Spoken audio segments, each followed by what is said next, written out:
สบายดีวันนี้มาพบกับวอนอีกแล้วเนาะอาจเป็นคลิปแรกที่จะมาแต่งหน้าแบบว่าหวานใสแล้วก็ง่ายๆเนาะมาเลยไปเลยดีกว่าเพราะว่าลายสายยาวเนาะ Chanel One มวนซืนโฮสเทลยูฮูเขาเป็นคนแบบผิวหน้าแบบขาวบสม่ำเสมอแล้วก็จะมีห้อยซึกเนาะห้อยดำห้อยแดงจากสิวก็จะใส่ตัวแรกกันไปเลยดีครีมตัวนี้จะเป็นสีเขียวมันจะเป็นเบสเมคอัพเพื่อปกป้องเนาะห้อยดำห้อยแดงจากผิวเราแล้วสำหรับใครที่ผิวขาวบสม่ำเสมอใส่ไปแค่สักนิดเนาะเขียวบนนี้เราเฮ้ยมันลงไปแล้วมันจะเป็นสีเขียวโบอย่างมันเนี่ยนะเนาะป้าบเข้าไปเลยจึ๊กเนาะเกลียใส่น้องใครเกลียเข้าไปหรือว่าถ่ายแบบว่าโบมีน้องใครแต่สามารถใส่มือเกลียเข้าไปเลยเนาะถ้าก็จะทาบริเวณที่แบบว่าอันนี้เป็นเบสเนาะเบสเมคอัพประมาณนี้บริเวณที่มีห้อยดำห้อยแดงจากสิวแล้วก็มีความแบบว่าเบ้าตาดำหวานนี่นะและที่สำคัญคือดีครีมตัวนี้นะมันแบบว่าปกป้องเนาะแสงจากแบบว่าแสงแดด 50% เลยเป็นกันแดดได้พร้อมและเป็นเบสเมคอัพพร้อมคือเลิศมากประมาณนี้ถ้าบริเวณที่ต้องการอยากจะทาเท่านั้นนะไผ่หรือว่าไผ่แบบมีห้อยดำห้อยแดงจากสิวทั้งหมดเลยนะจะทาทั่วหน้าอะไรก็ได้แต่ว่าเฮามีแค่บริเวณคางเนาะเฮาก็บ่จำเป็นต้องแบบเยอะมากมายหลังจากเฮาลงเบ็ดเป็นทีแค่พ้อยแล้วอยากจะบอกว่าเฮาจะบ่ใส่ของพื้นเนาะเขาจะใช้เป็นแป้งไปเลยเพราะว่าแป้งเนี่ยจะปกปิดและก็บางเบากันน้ำกันเหงื่อวันนี้เขายกไข่แป้งเนาะ Forever Smooth Matte Powder เนาะของ Beauty Lush เนาะอุ้ยมีความทุลักทุเลเนาะเป็นแบบนี้เนื้อแป้งจะเป็นเนื้อแมชเนาะคือมันจะมีอยู่ทั้งเบอร์ 1และเบอร์ 2แต่ด้วยความที่เขาเป็นคนมีผิวขาวหลายนะก็จะใส่แบบสีเบอร์ 1มีความมันนานปาดไปเลยอาจจะเบิ่งหอยดำหอยแดงจากสิวเด้อเบิ่งเด้อชึบละมุนมากแบบว่าปกปิดบางเบาคุมมันกันน้ำกันเหงื่อได้พร้อมเหงื่อออกยิงซึมเข้าไปในผิวคือแบบมันเลิศอะแผงหุ้มขนกว้างนะก็โอเคเลยแหละปกปิดได้แบบระดับแบบขันเทพนะเทเบิงข้างนี้ทาข้างนี้บ่ได้ทาไปต่อ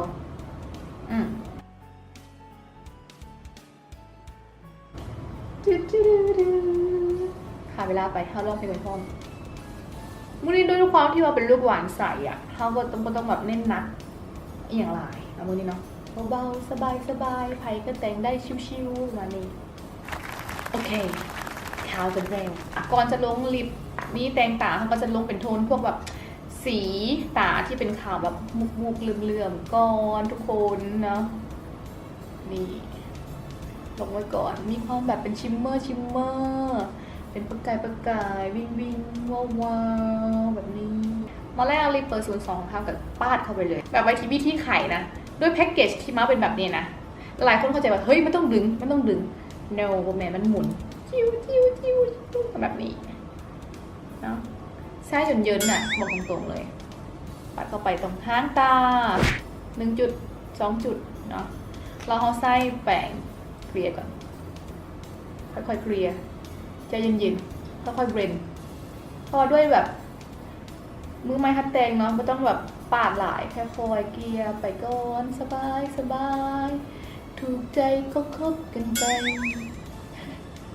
รู้สึกว่าเถ่ามากเพลงชมพูเริ่มมาแล้ว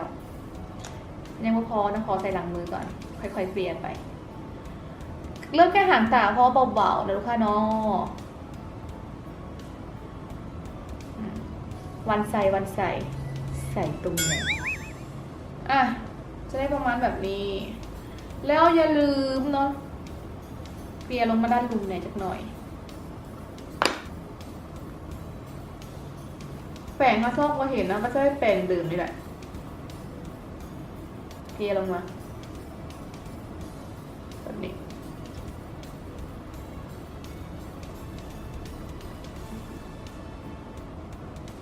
ชมพูก็ละชมพูป่ะ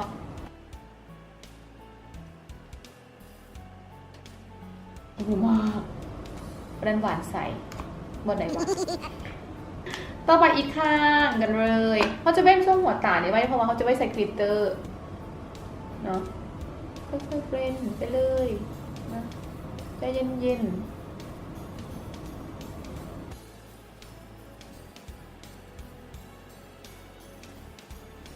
แบบนี้แล้วเราแบบชมพูนะ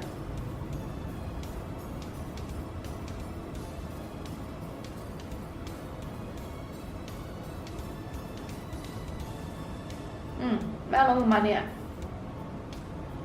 เอามาเนี่ยตริงให้มือเกลียวไปหน่อยนึงเนาะเพื่อมันแบบให้มันเข้ากันหรือเขาจะใส่แป้งไงแหละเนาะเบนให้มันนัวๆเข้ากัน หลังจากนี้เขาจะใส่เป็นกลิตเตอร์เนาะของบอกแล้วแต่ผู้ใดมีก็ไปใส่ตามนั่นแหละเนาะบอกและจะโชว์เพื่อ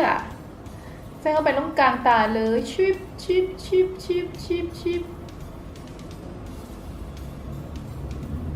อยากบอกเลยว่าชิมเมอร์แบบช้ำกระโบงเดะช้ำแบบอีพออีเมย์บ้งที่ช้ำไปใส่ต่อไปก็จะเป็นการแต่งตาโตต่อไปกันเลยเนาะเราก็จะไปเขียนอินไลเนอร์ก่อนเมื่อนี้ใส่เป็นของ Intuit อินไลเนอร์หมายถึงว่าแต้มแบบให้ตามันดูแบ๊วดูคมประมาณนี้นะเขียนชิดบนถึงขอบตาช่วงนี้ค่ะส่วนลมเห็นปะช่วงนี้ค่ะส่วนลมในเด็ดขับเดี๋ยวแป๊บนึง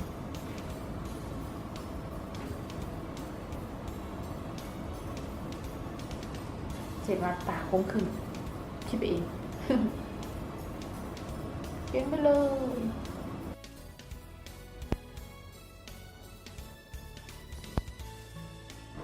ประมาณนี้หัวตาจะเป็นแบบวิงวาวๆแต่จักหน่อยหนึ่งแป้งอีหยังก็ใส่ไปแล้วแต่ผู้ใดถนัดหัวตาก็จะเป็นชิ้นมากแบบนี้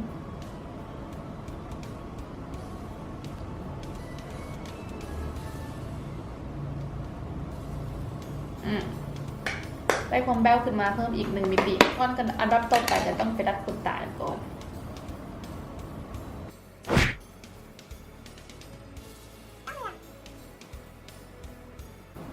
เขาก็จะแบบว่าแล้วแต่ฝีมือไผ่ฝีมือมันว่าจะกรีดอายไลเนอร์ก็ได้หรือว่าจะติดขนตาปลอมเลยก็ได้แต่ว่าด้วยความที่เขาแบบว่าติดขนตาปลอมไว้ดีกว่า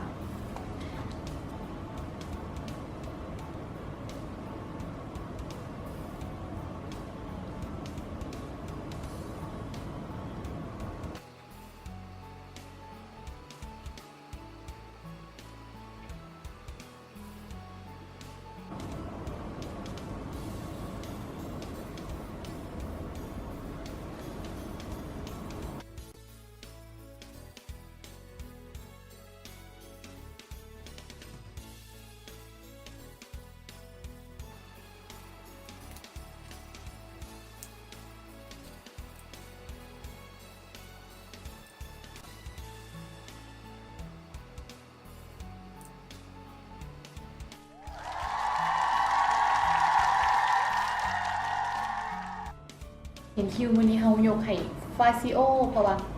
ได้อารมณ์แบบว่าเส้นเรียวน้อยนี่เนาะมันแบบเขียนหางคิวให้ได้แบบคมมันอะโค้งคิวกันก่อน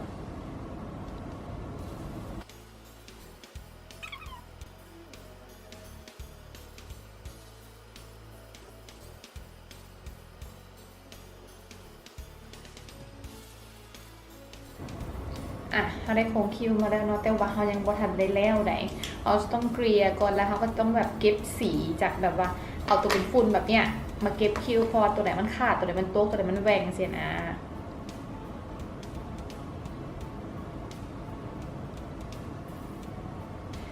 ประมาณนี้แต่ว่าเขาก็ยังบ่ทันแล้วเขาต้องไปเก็บงานคิวกันก่อนโดยใส่แบบเป็นแบบฝุ่นเก็บเนาะเก็บงานกันไป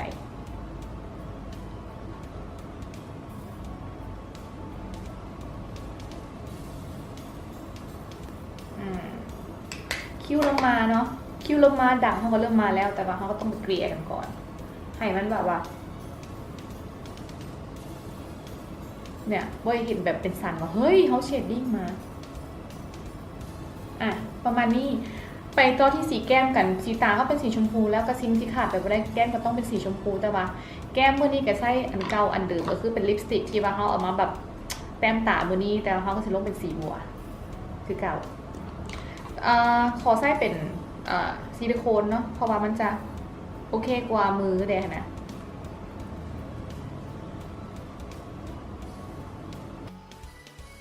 เข้ากับลงมาถ่ายแก้มนิดนึง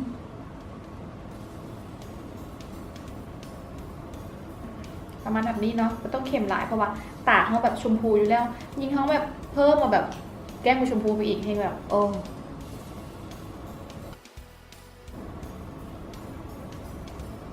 คือได้อารมณ์แบบเมากุ้งอยู่เลยเนาะ คือได้แบบอารมณ์แบบเมาอาหารทะเลมาประมาณนี้นะเนาะหลังจากนี้เขาก็จะมาสิ่งที่ขาดไม่ได้ก็คือต้องแบบหน้าต้องเรียวเป็นเวลาเขาจะเป็นผู้สาวแบบว่าหน้าโบเรียวกับน่ากลัว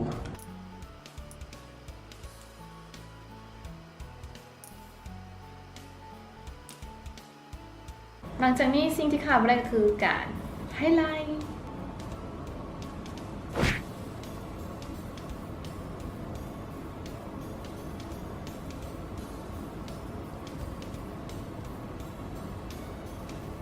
แก้มทองอย่าลืมวิงวิงวาววาวต่อไปเขาก็จะไปด้วยสีปากสีเกาสีเดิมกับสีตาของเขาว้าวอินจะชมพูขนาดนั้นโลกนี้เป็นสีชมพูอยากบอกถึงอารมณ์ที่ทาแล้วแบบเนื้อแมตต์เบาปากว่าเห็นเลยฉ่ำมาก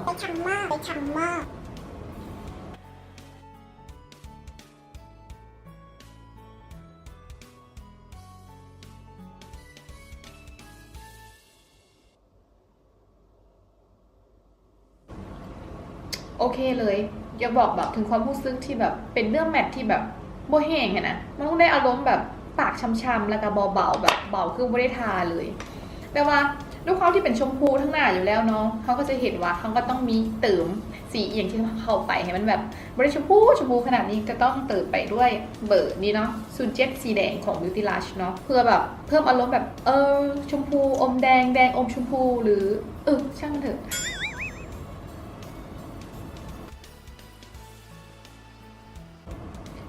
ได้อารมณ์ประมาณนี้เขาก็แบบเนาะก็มีการเก็บงานนิดนึงนภาสิ่งที่ขาดไม่ได้ก็ต้องมีแบบว่าไฮไลท์แบบปากแบบชื่อๆนิดนึงมันก็มีมิติวิงวิงว้าวเสากงเสาเกาลุกเมื่อนี้กระสิบประมาณเด้ออย่าลืมเด้ออันนี้เป็นแบบสำหรับมือใหม่ที่ฮัดแต่งน้องไผ่ที่มักก็อย่าลืมกดไลค์เนาะกด subscribe แล้วก็กดติดตามเพจของไอเด้อ